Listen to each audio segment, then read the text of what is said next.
Welcome to Max Premieres. Today we're going to talk about those hidden gems on Netflix that you probably haven't seen but should. Movies with stories that hook you, performances that surprise you, and moments that stay with you long after the credits roll. From smart science fiction to heart-wrenching dramas, this is the top 10 underrated movies that deserve your attention. But before we start the video, it would really help me out if you could take a moment to leave a like and subscribe to the channel. Thank you for your kind support. Number 10. I Am Mother. Imagine growing up completely alone in an underground bunker raised by a robot that tells you you're humanity's only hope. That's the life of Daughter, a teenager who has never seen another human being.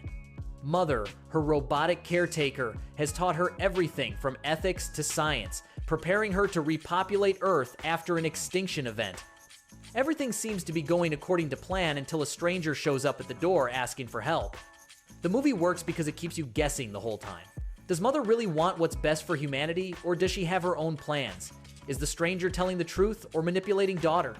Clara Rugaard does excellent work as the protagonist trapped between two versions of reality, and Hilary Swank gives her character layers of ambiguity. What doesn't quite work is the pacing in some moments of the second act, where the tension drops a bit before the climax.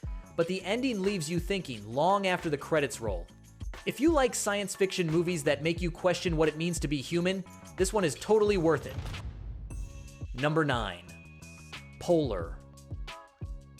Duncan Visla is a hitman about to retire. After years of dirty jobs, he just wants peace and quiet in a cabin away from the world. But his employer has other plans. Instead of paying his pension, he decides it's cheaper to eliminate him. Now Duncan has to use all the skills that made him legendary to survive. Mads Mikkelsen is perfect in the role of the tired but lethal assassin. The guy has a screen presence that makes every scene work, even when the script falters. And it falters quite a bit. The movie is based on a comic book, and it shows. The villains are cartoonish, the violence is exaggerated to the point of absurdity, and the tone jumps between serious drama and dark comedy without much coherence. The problem is that Polar wants to be John Wick, but doesn't have the choreographed elegance of that franchise. The action scenes are brutal and entertaining, but the rest of the movie feels uneven. If you're looking for straightforward action and you like Mikkelsen, you'll enjoy it. If you expect something deeper, you'll probably be disappointed. Number 8. White Noise. Jack Gladney is a professor of Hitler studies at an American university. He lives with his wife Babette and a house full of children from previous marriages. Everything seems normal until a chemical accident releases a toxic cloud over their town, forcing a mass evacuation. Suddenly, the conversations about death that Jack avoided become very real. Noah Baumbach adapts Don DeLillo's novel, considered unfilmable, and the truth is that the effort shows. The film captures that absurd and satirical tone of the book, mixing existential comedy with moments of genuine terror. Adam Driver and Greta Gerwig are excellent as the couple obsessed with their own mortality. Where it falters is in the pacing. 2 hours and 15 minutes is a lot for a movie that's basically people talking about the fear of dying. There are brilliant moments, especially during the evacuation, but also sections that feel unnecessarily long. It's a film for a very specific audience. If you like auteur cinema that makes you think, go ahead. If you're looking for light entertainment, better look elsewhere. Number 7. Velvet Buzzsaw.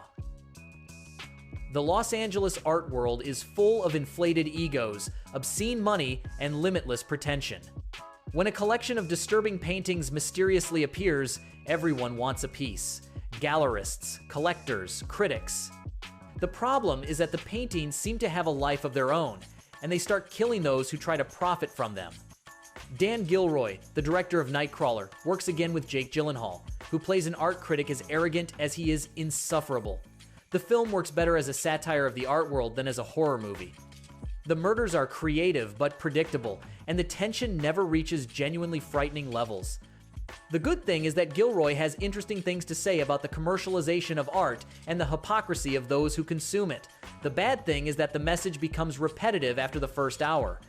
Velvet Buzzsaw is entertaining and visually striking, but it falls halfway between smart satire and effective horror. It's worth it if you're interested in the subject, but don't expect a masterpiece. Number 6. Calibre. Two friends from the city travel to the Scottish Highlands for a hunting weekend. Everything seems perfect until a terrible accident happens in the forest. A shot that shouldn't have been taken. A decision that can't be undone. Now they have to deal with the consequences in a small town where everyone knows each other and secrets don't last long. Calibre is one of those thrillers that keeps you uncomfortable throughout the entire film. There are no jump scares or monsters, just the constant tension of knowing these guys made the worst possible decision and now have to live with it. The performances by Jack Lowden and Martin McCann are excellent, conveying paranoia and fear in a believable way. The problem is that if you know the genre, you'll anticipate several twists.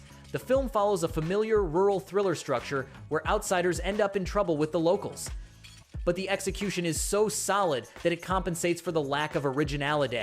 It's tense, well acted, and leaves you thinking about moral decisions long after it ends.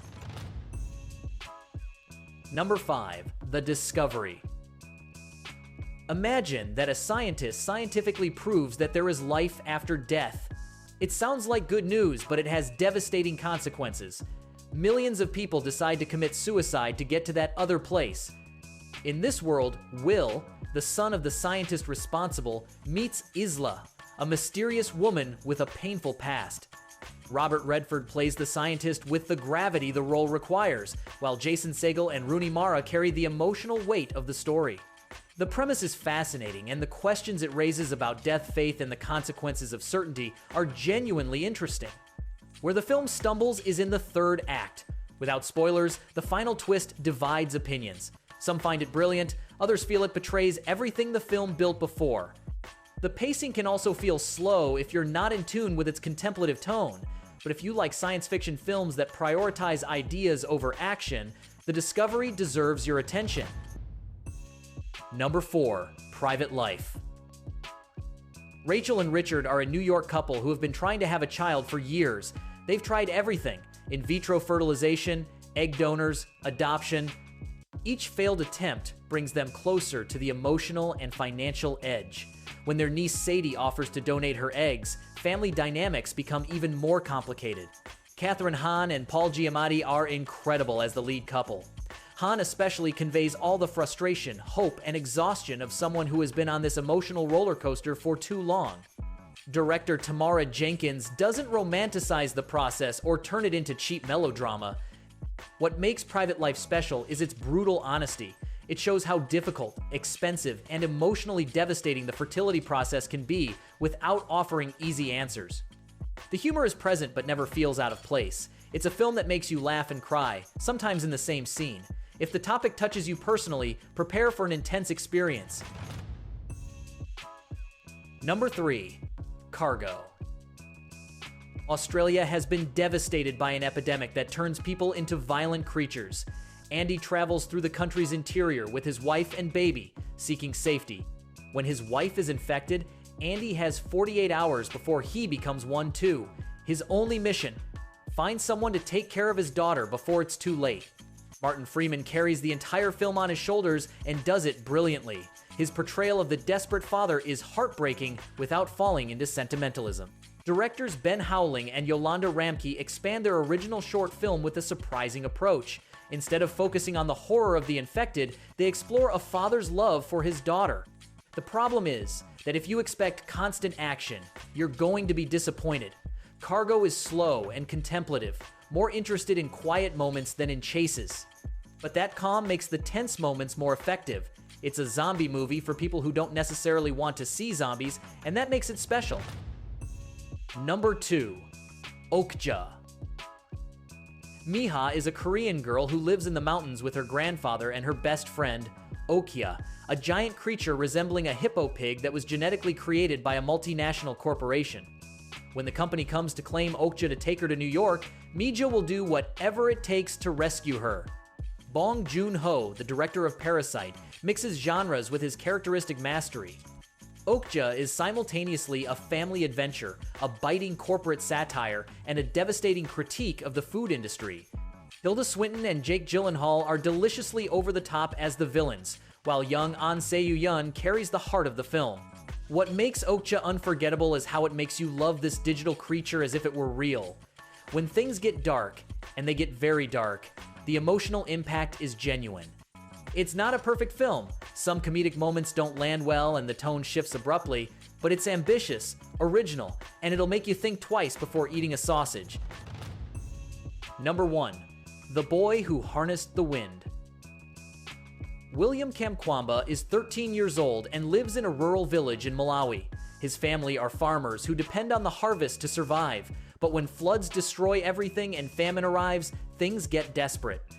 To make matters worse, they can no longer afford William's school. But this boy has something special, a curious mind that doesn't take no for an answer. Using an old textbook from a library and scrap parts, including his father's bicycle, William builds a windmill to pump water and save his village. It sounds like a fairy tale, but it's a true story. Chiwetel Ejiofor not only acts as William's father, but also writes and directs the film in his directorial debut. If it occupies first place, it's because it achieves something difficult, telling an inspiring story without falling into cliches or cheap sentimentalism. It doesn't romanticize poverty or present external saviors. It's an African story told from Africa, with authentic performances and cinematography that transports you to that world. Maxwell Simba as William is a discovery. The only but is that the pacing can feel slow at times. But the ending leaves you with a lump in your throat and a desire to believe that education and creativity can change the world. And so we close this journey through Netflix movies that deserve more love than they get. Each one has something special to offer, whether it's an original premise, memorable performances, or simply a well-told story. If you enjoyed this video, don't forget to leave your like, subscribe, and hit the bell to not miss our upcoming content. Tell me in the comments which of these movies you've already seen and which one you're going to add to your list. See you in the next video.